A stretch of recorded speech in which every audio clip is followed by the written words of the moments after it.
অধিকাংশ ফ্যামিলির মধ্যে বউ শাশুড়ির যুদ্ধ চলে। যেই ঘরে বউ শাশুড়ির যুদ্ধ চলে ওই ঘরের পুরুষরা হচ্ছে যত বেশি অবহেলিত ঠিক তত বেশি নির্যাতিত।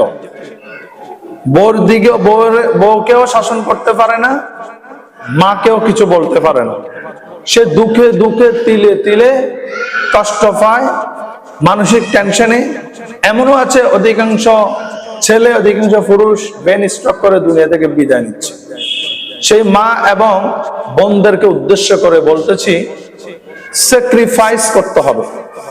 বউ তার শাশুড়ির প্রতি বিনয়ী হতে হবে, স্যাক্রিফাইস করতে হবে। ঠিক তেমনি ভাবে শাশুড়ি তার বউয়ের প্রতি স্যাক্রিফাইস করতে হবে, বিনয়ী হতে হবে, নম্র হতে হবে।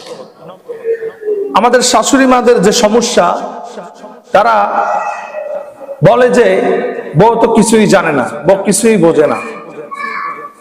আমি আপনাকে উদ্দেশ্য করে বলতে চাই, আপনি যেদিন বউ হয়ে এসেছিলেন আপনিও তো শুরুতেই সবকিছু জানতেন না, পারতেন না।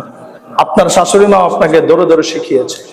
ঠিক তেমনি ভাবে আপনিও আপনার পুত্র বউকে ধরে ধরে শিখিয়ে দিলে, আপনি যদি আপনার পুত্র বউকে নিজের মেয়ে মনে করেন আর বউ যদি তার শাশুড়িকে নিজের মা মনে করে, এই সংসারের মধ্যে বউ শাশুড়ির মধ্যে কোনো দ্বন্দ্ব বিভেদ, কোনো হিংসা বিদ্বেষ ঝামেলা কিছুই থাকবে না।